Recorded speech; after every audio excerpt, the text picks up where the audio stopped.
Originally এই ভিডিওটো হ'ব লাগিছিলে Range Rover Sport V6 এর উপর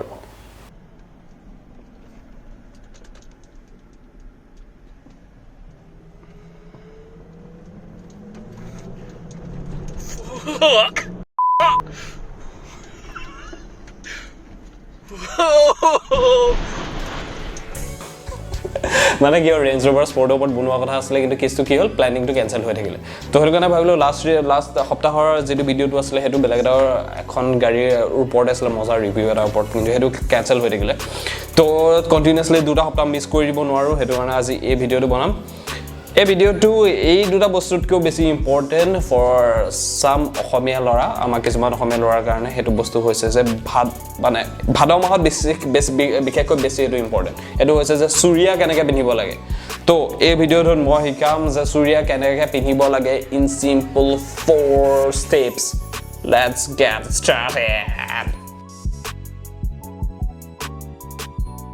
আমাৰ অসমীয়া সমাজৰ সূৰ্যা আৰু সাউথ ইণ্ডিয়াৰ ধুতিৰ মাজৰ বৰটা বিশেষ পাৰ্থক্য নাই সাউথ ইণ্ডিয়াৰ ধুতি আৰু অসমীয়া ধুতি কিন্তু পিন্ধুতে বেলেগকে পিন্ধিব লাগে ও ভাই মেইন পইণ্টলা ভিডিওটো ইমান বেছিকে নেতা নিবি ওকে ঠিক আছে ওকে সূৰ্যা পিন্ধিবলৈ প্ৰথমতে লাগিব আমাক এখন সূৰ্যা তো সূৰ্যাখন উলিয়াই লওঁ আৰু তাৰ পাছত আৰম্ভ কৰোঁ প্ৰথমতে সূৰ্যাখন আধা কৰি ল'ব লাগে একদম আধা মানে কাটি নেপেলাব মানে সমানে ভাগ কৰিব লাগে আৰু সমানে ভাগ কৰিবলৈ এই আগৰ মূৰ দুটাত ধৰি টানি লৈ আনিব লাগে যাতে both side সমান হয় সূৰ্যাখনৰ both side যাতে সমান হয় আৰু এই মাজৰ ভাগটো যাতে স্পাইনডালৰ তলত পৰে সেকেন্ড স্টেপটো হৈছে গাঁঠি মৰাটো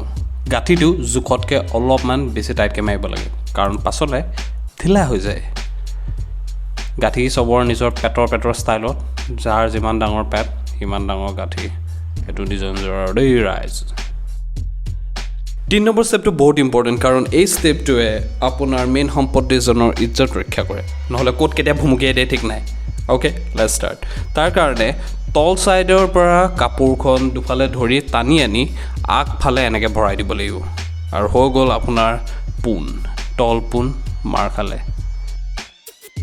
তলপুনটো মৰাৰ পাছত সূৰ্যাখনৰ দুভাগ হৈ যায় আৰু প্ৰথমতে মই কৈছো যে বাওঁফালৰ জিটো আছে যিখন কাপোৰ আছে তাৰ আগটোত ধৰি ভৰিৰ তলেদি নিব লাগিব তলেদি নি সূৰ্যাখনৰ আগটো পিঠিটোৰ বেক সাইডে ভৰাব লাগিব ঠিক এনেকৈ অলপমান গুৰিলৈকে ভৰাব যাতে মানে খুপনটো ৰয় নহলে ক'বাত খুল খাই গ'লে এনেও লাজ পাব লাগিব এণ্ড দেন একেবাৰে লাষ্টৰ ষ্টেপটো হৈছে যে অকমান এডজাষ্ট কৰি লৈছো আৰু ভিডিওটোত মানে হেৰি কৰা ওকে লাষ্টৰ ষ্টেপটো হৈছে যে ইটো ফালৰ যিখন কাপোৰ তাৰ আগটো এনেকৈ কুচ দিব লাগে কুচ দিলে কি হয় অকমান ষ্টাইল এটা পৰে মানে এনেকৈ আগটোত ধৰি অকমান পিছুৱালে তাৰপৰা পিছুৱালে তেনে এইটো ধৰণে মানে কুচ দিয়াটো যেনেকুৱা ধৰণে যদি কোনোবা গম নাপায় মাহঁতক সুধিলোগে মাহঁতে গম পাব মানে কেনেকৈ কৰে কুচ দিয়াটো চ' এই কুচ দিয়াটো লৈ ল'ব লাগে আৰু লাষ্টত আগফালে ধুনীয়াকৈ ভৰাই দিয়ক and you are ready to go my brother let's go হৈ গ'ল খাতি অসমীয়া জয় আই অসম সো এইটোৱে আছিল আজিৰ ভিডিওটো কেনেকুৱা অকমান হেল্পফুল নে নাই হোৱা বাৰু কেছটো যদিও হেল্পটো হ'ল তেতিয়াহ'লে কমেণ্টত কওক আৰু ভিডিওটো শ্বেয়াৰ কৰক যাতে যিবোৰে আৰু গম নাপায় মানে এনেকৈ সূৰ্যা কেনেকৈ পিন্ধিব লাগে সেইবোৰৰ ওচৰত যাতে গৈ পাওঁগৈ আৰু মও যাতে গৈ পাওঁগৈ আৰু তাহাঁতি যাতে মোক দেখে মোৰ যাতে ছাবস্ক্ৰাইবাৰ বাঢ়ে ভিডিঅ'ৰ কথাটো কৈ দিছোঁ আৰু বাৰু এইটোৱে আছিলে ভিডিওটো মানে মই ইউটিউবত ছাকচেছ পাবলৈ এটা নিচ দৰকাৰ মানে কেনেকুৱা টাইপৰ ভিডিঅ' বনায় মোৰতো চেনেল গোটেইখন খিচিৰি নেজানো আৰু কি হয় বাৰু এনিৱে যি হয় হ'ব